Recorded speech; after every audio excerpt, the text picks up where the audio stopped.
It was 100 years ago that the Representation of the People Act was first signed that allowed women to vote. The anniversary of the historic event occurred last month, but some people are still acknowledging the day. Over the next few weeks, a number of talks looking back upon women's genealogy will be taking place at the Salisbury Library. Well, today is the first of three, and it will cover why we really need women's genealogy and how it differs and why people might not have considered actually looking properly at the women in their family tree before. Generally, male line genealogy tends to get more notice invariably because of surname. We follow a male name back because that's the easy way of doing it, and women are harder to find.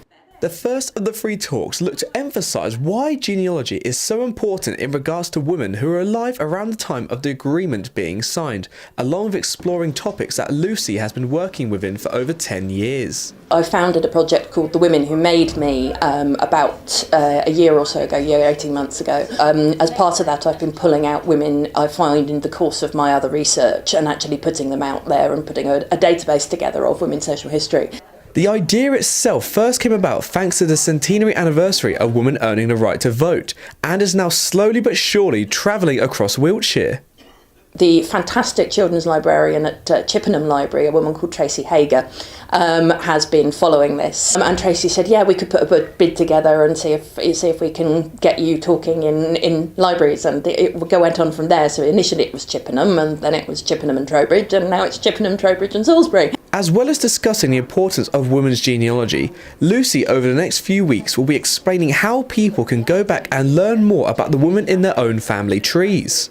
That's really going into the techniques, the way you have to think a little bit more around the subject and not the non-traditional means, because obviously if you go to the 1911 census, invariably the woman's profession is left blank. She wasn't considered of value, her job and her day-to-day life wasn't even acknowledged. She was still property of her husband back then. Talk 3 is my Vote 1918 event, which partly forms two sides to it. I'm encouraging people to bring along stories from their family or women in their family who did gain the vote in 1918 and actually bring that history to the group and to talk about it and to actually tell the stories of their women. And the other half is to look at who it was possible for these women to vote for in 1918. So looking at the candidates, looking at the politics of the time, and looking at who they could vote for. I'm delving into the political history of all three areas too, and trying to find out who they were and what the issues were, and trying to get people to put themselves in the